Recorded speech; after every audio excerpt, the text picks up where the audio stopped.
Let's go to Ed Conway for a breakdown on the results, which are beginning to stack up, Ed.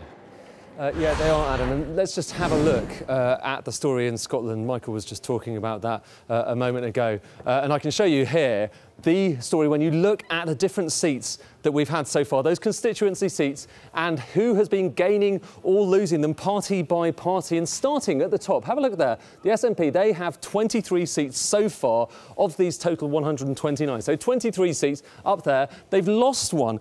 We just saw that, of course. They lost that to the Lib Dems there. But on the right-hand side, they've gained 3, and they've gained all of them from Labour. You can see 3 gains and then 3 in the red. As for Labour, they've only got 1 seat and they've lost 4. They lost 3 of them to the SNP, 1 of them to the Conservatives, of course, Eastwood. And then the Conservatives have 2 seats at the moment, 1 gain from Labour. The Lib Dems with 3 seats, 1 gain, of course, from the SNP. We were just seeing that just now. The key thing here is we're looking at the change in the share of the vote. Let's just look at, first of all, the overall share of the vote. You can see the SNP slightly up on where they were last time around, about 45% last time when it came to the constituencies.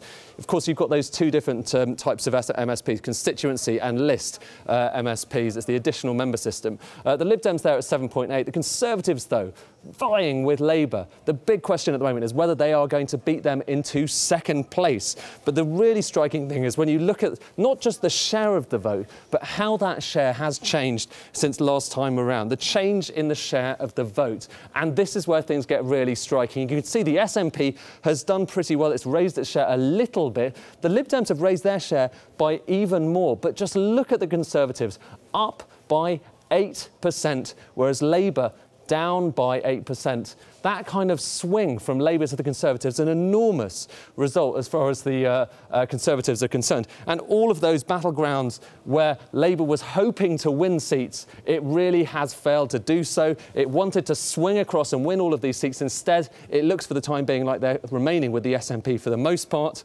And all of the seats that the SNP was aiming to get, well, it's done pretty well on most of them. East Lothian, of course, Labour managing to hold on to that one. But essentially, it has been a much better night for them. They've consolidated the gains that they made last time around and, of course, added more, which isn't a surprise given what happened in the election last year.